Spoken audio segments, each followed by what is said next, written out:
We're going to create a wrap bracelet in the style of Chenlu. I'm calling this one a bat wrap bracelet in celebration of the 1.5 million bats that fly out from underneath the Congress Avenue Bridge here in Austin, Texas at the end of each summer. This is a limited edition bracelet because this bat button is an antique that I found on eBay, so there aren't a lot of these around. In addition to whatever button you choose to finish your bracelet off with, these are the other supplies you're going to need. You want to make sure you have enough beads to wrap around the wrist as many times as you like. 2 times. I'm going to do 3 times for this one. And the same goes with the leather cord. Once the leather cord is folded in half, you want to make sure it goes around the wrist as many times as you need. And make sure you leave enough at the end so you can finish off the button clasp. And for the detail work, we're going to use the GS Hypo Cement. And we're going to use some nylon thread for stringing the beads. And this nylon thread comes with a little needle already attached at the end. It's a flexible needle to push through the beads. And of course you want your various cutting and pinching tools. But wait, before we get started, I forgot to introduce you to my 22 gauge wire. I prefer working with the wire for some detail work, wrapping around the leather, and some decorative elements that we'll do at the end. We're going to take the button and thread the leather cord through until we get halfway down the leather cord. We're going to take the end of our thread and we're going to line it up. Not the end with the needle, the other end. We'll line it up. And we're going to put some of this cement right in here because we want to be able to put the thread underneath the 22 gauge wire.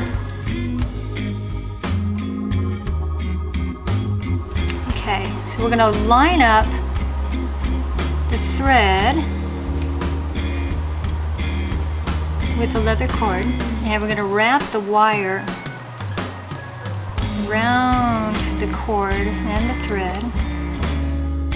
Right, so what we'll do now is we're just going to let that sit, and after that cement dries a bit, we'll go ahead and get started with the beading. Okay, first we need to trim off this extra wire. So let's get that nice and close. And let's get this little piece here too.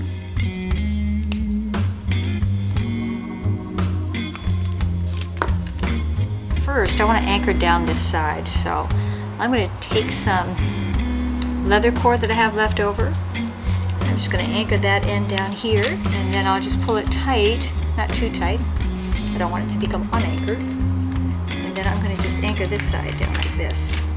So let's take the first bead, put the needle through. The thread's going to go under and then back through. And then we're going to pull the bead down in place. Once you get that first bead anchored in place, the thread again is at the top.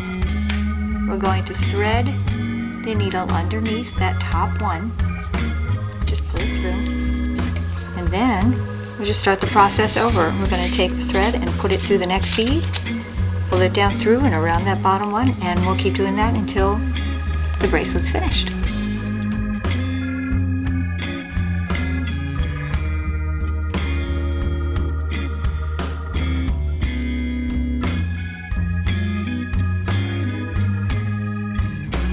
Alright, we are ready to tie this off. First what we're going to do, I'm going to put a nice thin line of cement right in here, and then we're going to tie a knot.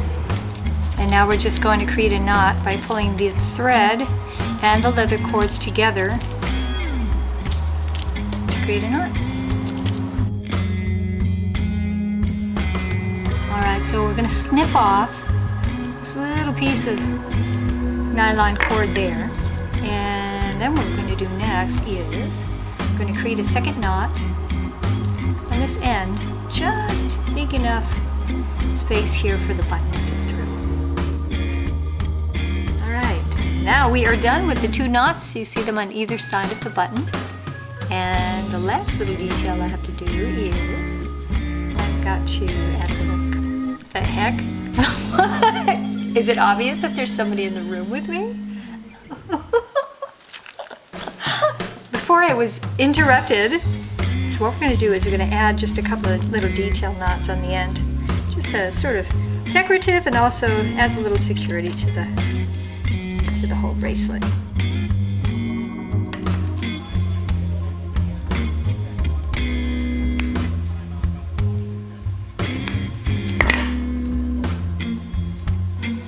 I created this so that the bat faces outward and the wrap goes 3 times around the wrist.